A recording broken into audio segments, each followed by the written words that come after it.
aadaa Oromoo keessatti ilmoon namaa kun uumama hundaaf bakka kenna, uumama hunda dhageeffata, uumama hunda sirnaan ilaalaa nagahaan jiraataa jechuudha. Misooma inni jennu, diinagdee inni jennu kun kana keessaa baha, kana keessaa dhalataa jechuudha. Yoo uumamni hundi nagaa qabaatan kana gochuu beektaa seera raammoo raaratti jedhee raammoo ijaan mul'atuuf ijaan hin mul'anneefi seera tume, seera mukaa mokonnoo jedhee seera bosonaa fi bineensa bosona keessa jiraatu, kan lafa keessa jiraatu dabalate, seera dheedaareeraa jedhee yookiin seera maddaa margaa jedhe seera bishaanii fi waan bishaan keessa jiraatu kana hunda uumamaaf bakka waan kennuuf yoo kun hundi eegame misoomni jiraa jechuudha. Yoo kun hundi eegame diinagdeen jiraa jechuudha. Ilaalchi Oromoon diinagdeef qabu isa kana nama sadarkaadhaan qooduun hin jiru gadaa keessa, nama gartuudhaan ka adda qoodu kun gadaa Oromoo keessa hin jiru beektaa. Warra olaanaa, warra jiddugaleessa, warra gadaanaa gabaabaa dheeraan yookiin warra akkasii gosa gadaantu gosa olaantuu jechuun hin jiru. Namooma irratti ijaarame gadaan kun. Namaa miti bineensa kaaniifuu jenne miti namooma irratti ijaarame waan ta'eef gadaa keessa wanni akkasii hin jiru jechuudha. Sirni burjaazii sirni akkasii kun gadaa Oromoo keessa aadaa Oromoo keessa hin jiru. Nama kamiyyuu ta'e gosa kamiyyuu ta'e biyya kamiyyuu dhufe aadaaf duudhaa Oromoo kana barbaada jennaan lakkii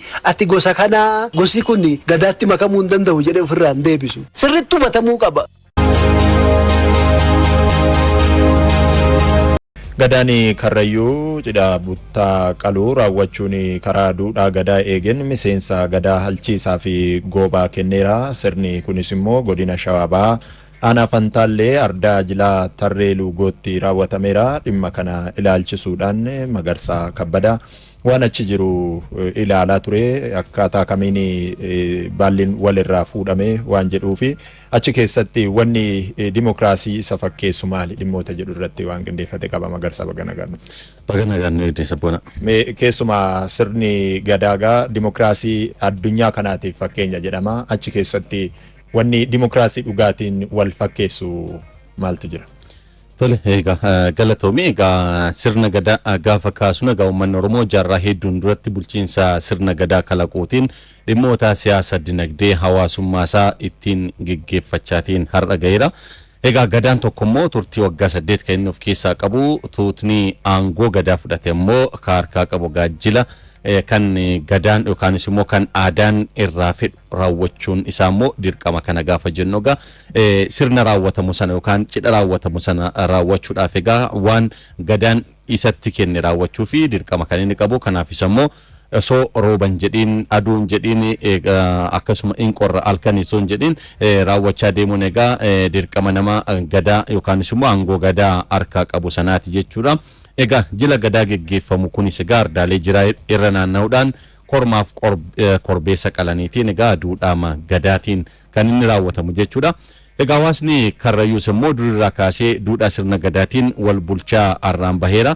Duudhaan gadaa isaa keessatti immoo ardaalee jilaa irra naanna'uudhaan cidha yookaan immoo jila geggeessa jechuudha. Cidha aadaa keessaa immoo sirni buttaa qaluu isa tokkodha.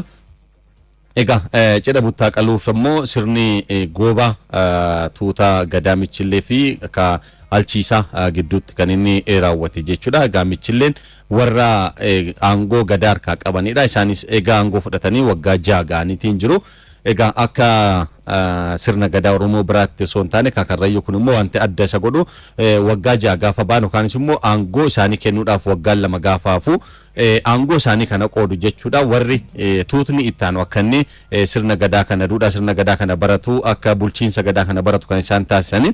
Egaa hawaasni Karrayyuu horii horsiisuun jiruuf jireenya isaa kan inni geggeeffatu egaa sirna bulchiisni uummatichaas immoo gadaadha. Haaluma kanaan egaa godina Shawaabaa aanaa Fantaalleetti tuutni gadaa michillee walakkaa aangoo dabarsanii kennuudhaaf egaa ardaa jilaa tarree luugootti godaananii cidha buttaa qaluu kana kan isaanii raawwatanii. Gadaa keessatti egaa dhaloonni gulantaa tokko yeroo gara gulantaa ittaanutti ce'u jila geggeeffatu kan inni qabu keessaati. Gulantaalee kana keessaas egaa sirni buttaa qaluu isa tokko jechuudha. Jila gadaa yookiin cidha gadaa kana keessatti egaa gulantaa gadaa keessatti buttaa qaluu kanaan kan geggeeffame gadaa keessatti gaa jilli dhaloota gulantaa doorii irra jiru ka xumuraan gara gulantaa gadoomaatti ce'uusaa kan inni agarsiisu jechuudha.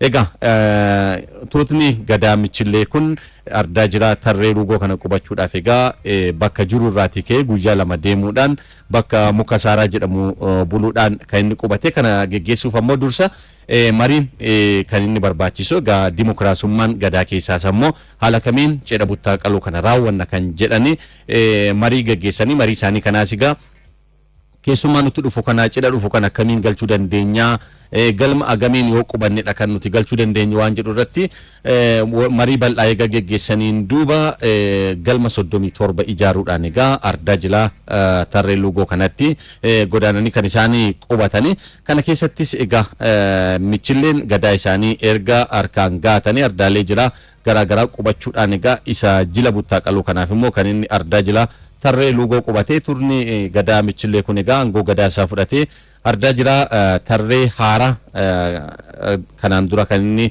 aangoo isaa harkaan gaachuu kan beeksise ardaa jira tarree haaraatti egaa sirnoota qalma garaagaraa geggeessuudhaan kan inni gara kana qubate jechuudha. Sirni gadaa Oromoon dimokiraasii dhugaatii jedhamuun isaas egaa qabatamaadhaan miseensota isaa hunda kan hirmaachise ta'uu isaati. Gadaan immoo duudhaa isaa eegee dhalootatti akka darbuufis egaa aangoo waliif qoodu kunis egaa barri aangoo isaa xumuramuuf waggaan 2 yeroo hafuuttidha. Miseensi gadaa michillee miseensa gadaa halchiisaatiif kan inni akka inni baratuudhaaf kan dabarsi jechuudha. Duudhaa sirna gadaa keessatti immoo godaansi ardaa jilaatti raawwatamu sirna of danda'e qaba jechuudha. Egaa meeshaan ittiin godaanan illeen gaala itti faataniiti egaa kan isaan imalan innis immoo karaabichatti faama jechuudha. Karaabichi egaa kan dursa warra bokkuu hangafummaatiin akkasuma aangootiinis warra dursaniif kan isaaniitu dura hiikamaa galmi jaalamurleen duratti kan isaanii akka ijaaramuudha kan isaan naaf kaasanii achiin duubatti egaa gara cidhaatti gadeemaniiti ammoo sirna buttaa qaluu kana raawwachuudhaaf egaa 7 ardaa jila kan tarree luugoo kana qubatanii 7 lammeessoo gaafa xumuruuf jedhan ammoo sirna buttaa qaluu kana kan raawwatanii sirna buttaa qaluu kana geggeessuun duratti ammoo keessummaan cidha kanaaf dhufuun simatamaa sirni keessummaan kun itti simatamu egaa gumaata qabatanii warri dhufan bakka fagootii 40 kan abbaa akkasumalleen 80 kan akaakayyuu egaa gadaan waggaa 40tti maree kan inni waliin wal ga'u jechuudha. Isa kanaaf ammoo gammachuutti dhaga'ameef egaa namni yookaanis immoo hawaasni gadaa kanaan bulogaa gumaata qabateeti kan inni dhufu. Gumaatni kunis egaa bachoo akkasumalleen wanta bakka jila sanatti nyaatamuudha danda'u kan jila sanaaf ooluudha danda'u kan isaanii qabataniitiin dhufan jechuudha. Isaan kunis akkamiin simatamu egaa galma ijaarame kana duratti moonaa looniiti jira achiin gaditti ammas keessummaan kun kan inni simatamu gaaddisa jalatti achitti nyaataaf dhugaatiin dhiyaataa fi gara keessummoonni eega seenaniin deemaniiti ammoo sirna foduu ijaaruu jedhamuti jira. Foduun kun ammoo dhoqqee loonii lafarra afuudhaan iddii loonii jedhamu kan irra kakkaa'uutiin gaachitti irsii kan jedhamus dhakaan jira kan loon irra oofanii kunis egaa horiif illeen gadaan ga'e akka qabudha. Horiin keenya margaaf bishaan hin dhabiinii nagaan bobba'ee nagaan nuuf haa galu waan jedhuuf egaa irratti sirna kadhannaa hin geggeessu jechuudha. Irsiin kunis kanuma ibsa.